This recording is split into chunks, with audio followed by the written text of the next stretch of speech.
안녕하세요. 지병규 세무사입니다. 자, 오늘은 증빙관리와 기장의뢰의 필요성에 대해서 살펴보도록 하겠습니다. 책자는 340페이지입니다. 자, 부동산 매매 사업자, 즉 개인 사업자나 법인 사업자가 사업을 운영할 때 사업과 관련된 경비는 모두 필요 경비로 인정받을 수가 있어요. 특히 법인 사업자 같은 경우는 법인 대표자 인건비도 필요 경비로 인정받을 수가 있죠. 자, 중요한 거는 사업과 관련된 경비여야만 인정받을 수 있다는 거예요. 자, 개인적으로 쓴 사적 경비 있죠. 그런 것들은 사업과 관련된 경비라고 볼 수가 없겠죠. 따라서 그런 것들을 사업 경비로 반영해서는 안 됩니다. 자, 중요한 거 몇 가지 살펴보고 갈게요. 자, 우리가 경비를 지출했을 때는 반드시 법적 증빙 자료를 수치를 해야 돼요. 법적 증빙 자료는 세금 계산서, 계산서, 신용카드 매출전표, 현금 영수증 등이 있거든요. 요즘 세금 계산서와 계산서는 잘 주고받아요. 그렇게 큰 문제가 되지 않고. 자, 신용카드 매출전표 볼게요. 법인에서 경비를 지출할 때 가장 많이 쓰는 게 카드죠. 자, 그러면 카드를 쓸 때마다 신용카드 매출전표 그거를 일일이 보관해야 됩니까? 라고 물으시는 분들이 많거든요. 그거는 보관하지 않으셔도 돼요. 요즘은 카드 쓴 것들은 다 홈택스에 그 자료가 다 뜨거든요. 따라서 요것들은 신용카드 매출전표는 하나하나 모아서 보관하실 필요는 없는데, 이게 회사에서 필요하다고 하면 하시는데 저희 세무사 사무실에다가 일일이 주실 필요는 없어요. 그래서 회사에서 필요하다고 하면 모아놓고서 지출 증빙으로 사용할 수 있는데 세무사 사무실은 제출할 필요가 없다 라고 알고 계시면 되고요. 자, 현금 영수증에 대해서 말씀드릴게요. 자, 부동산 매매 사업 하시면서 중개수수료 주실 때가 있는데, 중개수수료 업소가 그 간이사업자인 데가 있거든요. 그런 데는 세금계산서나 계산서를 발행을 못해요. 그럼 현금영수증을 끊어주신데, 현금영수증을 발급받으실 때 개인사업자나 법인사업자 대표자 주민번호나 핸드폰번호로 발급받으시면 안 돼요. 그러지 마시고요. 사업자 등록번호로 발급받으시면 돼요. 사업자 등록번호로 발급받으시면 그 내역이 홈택스에 다 뜨거든요. 그 자료를 끌어올 수가 있으니까 꼭 사업자 등록번호로 발급받으시기 바랍니다. 자, 다음에는 사업 관련 비용은 웬만해서는 법인 통장을 통해서 입출금 해달라는 거예요. 자, 법인에서 나가는 돈은 항상 법인 통장에서 나가고요. 또 들어오는 돈도 법인 통장을 걸쳐서 나갔으면 좋을 것 같아요. 예를 들면 부동산을 사는데 법인에 돈이 없어서 대표자한테 돈을 차입해서 산다고 봤을 때, 대표자가 법인에다가 돈을 넣고 법인에서 그거를 계약금이나 잔금을 주는 식으로 항상 입금된 근거하고 출금된 근거가 좀 남아있으면은 나중에 찾아볼 때도 쉽거든요. 그래서 근거가 남도록 항상 법인 통장을 걸쳐서 나갔으면 좋을 것 같습니다. 자, 사업을 운영하다 보면은 이익이 많이 생기면 빠질 수 있는 게 가공경비를 넣지 말지예요. 넣으면 안 되죠. 넣으면 안 되는데, 세금이 무섭다 보니까 이거에 대해서 고민하신 분들이 있어요. 자, 가공경비는 웬만하면 넣지 마세요. 웬만하면 아니고 아예 넣지 마세요. 세무조사할 때 이게 걸리게 된다고 하면은 타격이 커요. 자, 법인 같은 경우는 그 가공경비로 인해서 세금을 준다고 하지만 나중에 걸리게 되면 그 세금뿐만 아니라 가산세까지 다시 납부를 해야 되는 거거든요. 근데 이게 법인에서만 끝나는 게 아니라 대표자 개인한테도 영향이 가요.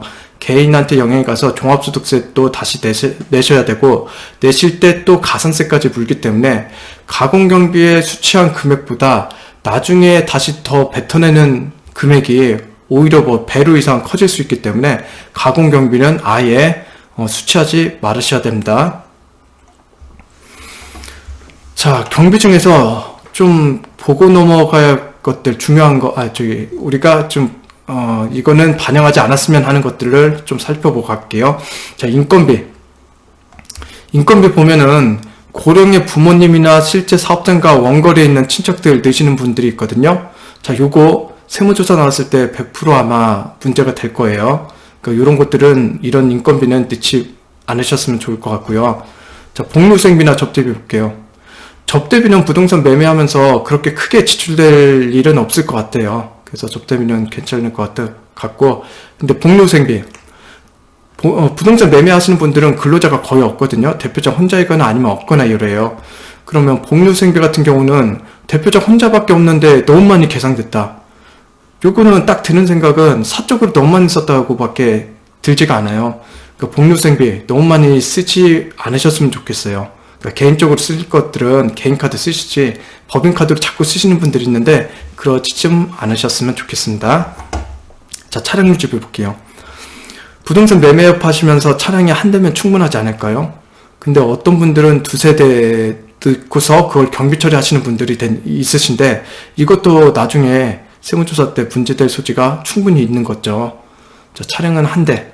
그리고 차량 유지비 쓸 때 법인카드로 그 집에 있는 차들 이용하시는데 쓰는 분들도 계시거든요. 그렇게 되면은 차량은 한 대인데 그에 대비 차량 유지비가 너무 많이 나가는 경우가 있거든요. 그런 것도 나중에 문제될 수가 있어요. 그런 것들 조심하시고요. 또 차량 운행일지는 웬만해서는 다 작성을 해주시는 게 좋아요. 차량 운행일지. 자, 고가의 수리비. 부동산 매매업 하시는 분들이 부동산을 사가지고 거기를 수리해서 이익을 붙여서 이렇게 판매하는 경우가 많죠. 자, 수리할 때 보면은 거기 수리하시는 업체 분들이 현금을 주면 좀 더 싸게 해주겠다 이렇게 유혹하시는 분들이 있죠. 그럼 세금계산서 발행도 안 하고 그냥 통장에서 돈만 나가면 되는 건데 그렇게 하지 마시고 웬만해서는 법적 증빙자료, 세금계산서 등을 발급받으시고요. 어쩔 수 없이 발급받지 못한다 이러면은 거래명세서나 아니면 견적서, 또 입금증 이런 자료들은 증빙서류는 꼭 갖추어 놓으셔야 나중에 문제되지 않습니다.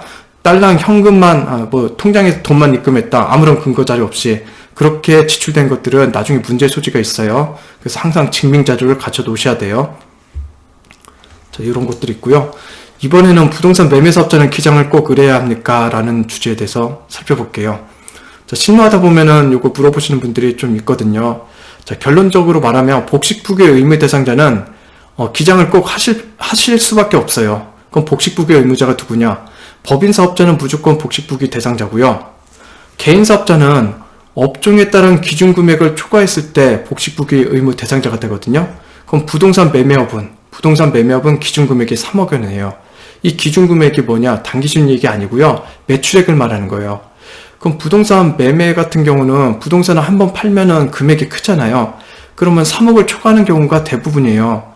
따라서 부동산 매매업을 하시는 분들은 결국은 복식부기 대상자가 될 수밖에 없고 그렇다고 한다면 기장을 하실 수밖에 없다는 얘기거든요. 자, 그러면 기장을 했을 때 어떤 비용이 드나요? 보시면은 기장료와 조정료, 성실신고 확인 비용 이 세 가지가 있는데 성실신고 확인 비용은 이거는 일정 요건을 충족한 법인 이거 저희 저번 시간에 배웠죠. 그런 비용, 그런 대상만 적용이 되는 거니까 요거는 별도라고 보시고 일반적으로 드는 비용이 기장료와 조정료예요. 자, 기장료는 업무량에 따라서 달라요. 그래서 기장료는 보통 세무사 사무실 보시면 10만원에서 20만원. 이건 월이에요. 월 나가는 비용이 10만원에서 20만원 기장료가 나가고요. 조정료는 연 1회 나가요. 연 1회. 법인세 신고 끝나고 직전 연도 수익 금액에 따라서 이거 세무 대리인에 따라서 그 책정 기준이 다르거든요.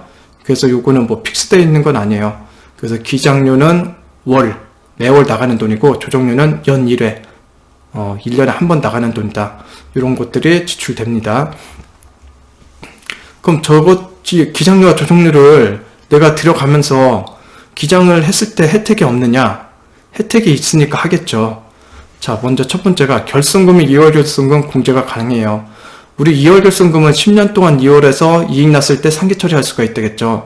그게 장부를 꾸몄을 때 그런 거예요. 장부를 꾸미지 않고는 결손금을 공제받을 수가 없어요. 두 번째는 기장세액 공제. 기장세액 공제는 법인 사업자한테는 적용되지 않고요. 개인 사업자한테만 적용돼요. 근데 개인 사업자라고 모두 다 적용되는 건 아니고 개인 사업자 중에서 간편정부 대상자, 직전도 수익금액이 3억 원 미만인 사업자예요. 걔네가 복식부기로 장부를 꾸몄을 때 산출세액의 20%를 세액공제 해주겠다는 거예요.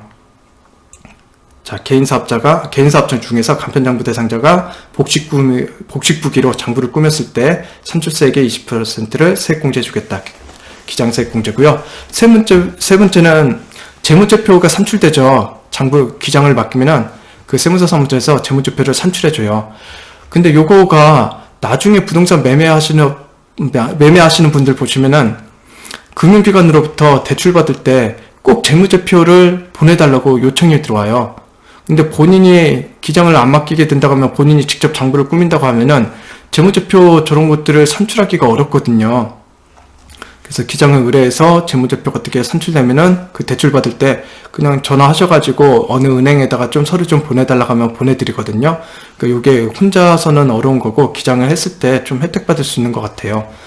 그리고 이게 전산자료가 회계자료가 전산으로 다 남기 때문에 기록이 남아요.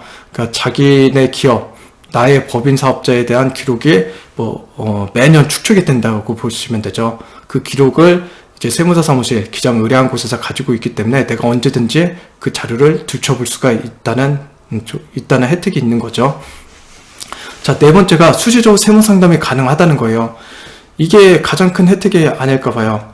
부동산 매매하시는 분들은 자기가 바로바로 상담받고 싶을 때가 있어요. 투자를 할 때 보시면은 이쪽을 투자해야 되는지 아니면 저쪽을 투자해야 되는지 아니면 언제 투자를 시기를 조절해야 될지 이런 거 판단할 때 자기 세무에 대해서 좀 지식이 모르니까 세무사님들한테 바로바로 여쭤보는 경우가 있거든요. 근데 이게 아무것도 아닌 것 같지만 나중에 보면은 투자 수익에 대해서 크게 영향을 미칠 수도 있거든요. 따라서 이런 것도 기장을 의뢰해가지고 세무 상담을 바로바로 받을 수 있다. 이런 것들이 장점인 것 같아요. 근데 이게 지금 보시면 제가 네 가지 말씀드렸는데 첫 번째, 두 번째, 세 번째 요거 같은 경우는 아무 세무사 사무실에도 의뢰를 하셔도 상관은 없어요. 그러면 요것들은 첫 번째, 두 번째, 세 번째는 다 자료가 나와요. 근데 네 번째 같은 경우는 요즘 세무 대리인 분들 중에서도 이 부동산 정책이나 대책 같은 게 이게 수시로 바뀌다 보니까 안 하시는 분들도 있고요. 좀 거기에 대해서 좀 회피하시는 분들도 있으니까 요거 같은 경우는 그 세무대리인이 부동산과 관련된 세금을 좀 잘 아시는 분들을 선택해서 내가 선정해서 기장 의뢰하시는 게 좋지 않을까라는 생각이 들어요. 자, 여기까지 제가 강의를 마치고요. 제가 1장부터 33장까지 영상을 찍어서 올려드리는데 이게 저희 부동산 투자와 세금의 모든 것이란 책자를 읽어보시는 독자의 편의를 위해서 제가 올려드린 거거든요. 근데 좀 어느 정도 도움이 되셨으면 좋겠고요. 도움이 좀 되길 바랍니다. 그리고 제가 이거 영상을 처음 찍는 거예요. 그래서 좀 서투른 면이 없지 않아 있죠. 좀 이해를 해주시면 좋을 것 같고 항상 건강하시고 다음에 다른 주제로 제가 영상을 찾아뵐 수 있는 기회가 있었으면 좋겠습니다. 자, 수고했습니다.